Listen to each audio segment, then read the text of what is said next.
ನಾನು ಹೇಳುವಂಥ ಈ 4 ಲಕ್ಷಣ ಇರುವಂಥ ವ್ಯಕ್ತಿ ತುಂಬ ಡೇಂಜರಸ್ ಪರ್ಸನ್.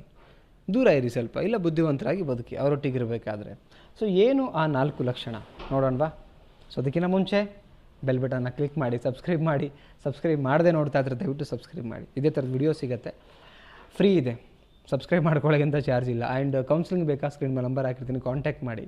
ಓಕೆ, ಇಷ್ಟ ಆದರೆ ಕೊನೆ ತನಕ ನೋಡಿ, ಲೈಕ್ ಮಾಡಿ. ಓಕೆ, ಫಸ್ಟ್ ಪಾಯಿಂಟ್ ಏನಂತ ಹೇಳಿದ್ರೆ, ಯಾವ ಲಕ್ಷಣ ಇರೋ ವ್ಯಕ್ತಿ ಅಂದರೆ ಕ್ಷಣಕ್ಕೂ ಕೂಡ ಅವ್ರ ಮೂಡ್ ಸ್ವಿಂಗ್ ಆಗಿರ್ತಾರೆ, ನಿಮ್ಮ ಮೂಡ್ನೂ ಚೇಂಜ್ ಮಾಡ್ತಿರ್ತಾರೆ. ನೋಡಿ, ಜೊತೆಲೇ ಇರ್ತಾರೆ, ಲೈಕ್ 1 ಗಂಟೆ ಇದ್ದಂಗೆ ಇನ್ನೊಂದು ಗಂಟೆಗೆ ಇರಲ್ಲ, ಮೂಡ್ ಸ್ವಿಂಗ್ ಮಾಡ್ಕೊಳ್ತಿರ್ತಾರೆ. ಯಾವುದೋ ಟೆನ್ಷನಲ್ಲಿ ಬಂದು ನಿಮ್ಮ ಮೂಡು ಹಾಳು ಮಾಡ್ತಾರೆ.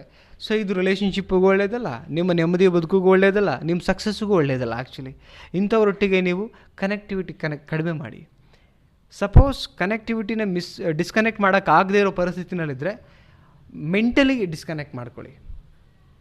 ಅರ್ಥ ಆಗ್ತಿದೆ ನಾ ಹೇಳೋದು? ಮೆಂಟಲಿ ಡಿಸ್ಕನೆಕ್ಟ್ ಮಾಡಬೇಕು. ಬಟ್ ಮೆಂಟಲಿ ಡಿಸ್ಕನೆಕ್ಟ್ ಆಗೋದು ನಿಮಗೆ ಮಾತ್ರ ಗೊತ್ತಿರಲಿ. ಹಾಗಂತೇಳಿ ಅವರಿಗೂ ತೊಂದರೆ ಆಗೋದು ಬೇಡ,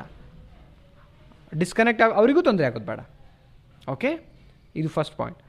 ಸೆಕೆಂಡ್, ತಪ್ಪು ಮಾಡದೇ ಇದ್ದರೂ ನಿಮಗೆ ಶಿಕ್ಷೆ. ನೀವು ಆ ರಿಲೇಷನ್ಶಿಪ್ಪಲ್ಲಿ ಏನೂ ತಪ್ಪು ಮಾಡ್ತೀರಲ್ಲ, ಅವ್ರು ಹೇಳೋ ಪ್ರಕಾರ ಕರೆಕ್ಟಾಗಿರ್ತೀರಿ, ಅವ್ರ ಮಾತು ಕೇಳ್ತೀರಿ, ಅವ್ರು ಒಳ್ಳೇದು ಕೆಟ್ಟದನ್ನು ಯೋಚನೆ ಮಾಡ್ತೀರಿ, ಎಲ್ಲ ಕರೆಕ್ಟೇ.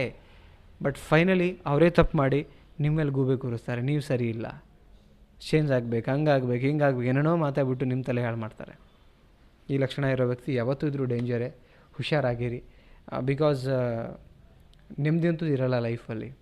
ಕಣ್ಣೀರು ತಪ್ಪಿದ್ದಲ್ಲ, ಕೊರಗು ತಪ್ಪಿದ್ದಲ್ಲ, ಆ ಥರ ಬದುಕಬೇಕಾಗತ್ತೆ. ಈ ಲಕ್ಷಣ ಇರೋ ವ್ಯಕ್ತಿ ಹತ್ರ ಅಟ್ಯಾಚ್ಮೆಂಟ್ ಬೆಳೆಸ್ಕೊಂಡ್ರೆ ಯಾವಾಗ ಗೊತ್ತಾಗುತ್ತೆ, ಸಡನ್ಲಿ ಸ್ವಲ್ಪ ಏನೋ ಚೇಂಜಸ್ ಮಾಡ್ಕೊಳ್ಳೋಕೆ ಟ್ರೈ ಮಾಡಿ. ನೆಕ್ಸ್ಟ್ ಪಾಯಿಂಟ್, ಸರಿಯಾಗಿ ನಿಮ್ಮನ್ನು ಅರ್ಥ ಮಾಡ್ಕೊಳ್ದಿರತಕ್ಕಂಥ ವ್ಯಕ್ತಿ ಲೈಫಲ್ಲಿ. ನೋಡಿ, ಒಂಟಿತನ, ಈ ಥರ ವ್ಯಕ್ತಿಗಳ ಜೊತೆ ಇರೋದಕ್ಕಿಂತ ಒಂಟಿತನ ಬೆಸ್ಟು. ಸರಿಯಾಗಿ ಅರ್ಥ ಮಾಡ್ಕೊಳ್ಳಲ್ಲ ಮನುಷ್ಯರು, ಅಂಥವ್ರೊಟ್ಟಿಗೆ ಇದ್ದರೂ ಏನು, ಇಲ್ಲದೇ ಇದ್ರೆ ಏನು, ಜೊತೆಗಿರೋಕ್ಕೆ ಹೆಸರಿಗೆ ಮಾತ್ರ, ಬಟ್ ಅರ್ಥ ಮಾತ್ರ ಎಲ್ಲ ತಪ್ಪು ಅರ್ಥ ಮಾಡ್ಕೊಂಡ್ರೆ ಸಂಬಂಧನೇ ಬೇಡ ಅನಿಸುತ್ತೆ. ಅವರೊಟ್ಟಿಗೆ ಮಾತು ಬೇಡ, ವಾದ ಮಾಡೋದು ಬೇಡ, ನಮ್ಮ ಪಾಡಿಗೆ ನಾವು ಇದ್ಬಿಡೋಣ. ಈ ಸಲ ಥಾಟ್ ಬರುತ್ತೋ ಇಲ್ವೋ ಹೇಳಿ ನೋಡೋಣ. ಹಾಂ, ಎಸ್ ಸರ್, ನಾವು ಕರೆಕ್ಟ್ ಅಲ್ವಾ? ಸೊ ಹಾಗಿರಬೇಕಾದ್ರೆ, ಸೊ ನಾನು ಅದೇ ಹೇಳ್ತೀನಿ, ಅರ್ಥ ಮಾಡ್ಕೊಳ್ದಿರೋ ವ್ಯಕ್ತಿ ಜೊತೆ ಆ ಒಂದು ರಿಲೇಷನ್ಶಿಪ್ಪಲ್ಲಿ ಇರೋದಕ್ಕಿಂತ ಒಂಟಿತನ ತುಂಬ ಬೆಸ್ಟು. ಇವರು ತುಂಬ ಡೇಂಜರಸ್. ನೆಕ್ಸ್ಟ್ ಪಾಯಿಂಟ್, ಪದೇ ಆಲ್ವೇಸ್ ಜೀವನದ ಬಗ್ಗೆ, ಫ್ಯೂಚರ್ ಬಗ್ಗೆ, ನಿಮ್ಮ ಬಗ್ಗೆ ನೆಗೆಟಿವ್, ಕಂಪ್ಲೀಟ್ ನೆಗೆಟಿವ್. ಹಂಗಾಗ್ಬಿಟ್ರೆ, ಹಿಂಗಾಗ್ಬಿಟ್ರೆ, ಅಥವಾ ನೀನು ಸರಿ ಇಲ್ಲ. ಸೊ ನಾನು ಹೇಳೋದು ಆಲ್ಮೋಸ್ಟ್ ಪಾಸಿಟಿವ್ ಥಿಂಕ್ ಮಾಡಿ ಲೈಫಲ್ಲಿ. ಆ ಥರದ ವ್ಯಕ್ತಿತ್ವ ಇರೋ ವ್ಯಕ್ತಿಗಳು ಬೇಕು ಲೈಫಲ್ಲಿ. ನೆಗೆಟಿವ್ ಥಿಂಕ್ ಮಾಡಿ ನಿಮ್ಮ ಮೈಂಡು ಹಾಳು ಮಾಡೋವಂಥವ್ರು ಬೇಕಾ ನಮ್ಮ ಲೈಫಲ್ಲಿ? ನಾನು ಅದೇ ಹೇಳ್ತಿರೋದು. ಸೊ ಈ ಥರ 4 ಲಕ್ಷಣ ಇರೋ ವ್ಯಕ್ತಿಗಳಿಂದ ನೀವು ದೂರ ಇರಿ. ಇಲ್ಲ ನಿಮ್ಮ ಬದುಕಿಗೆ ಅರ್ಥ ಇರಲ್ಲ, ನೆಮ್ಮದಿ ಇರಲ್ಲ.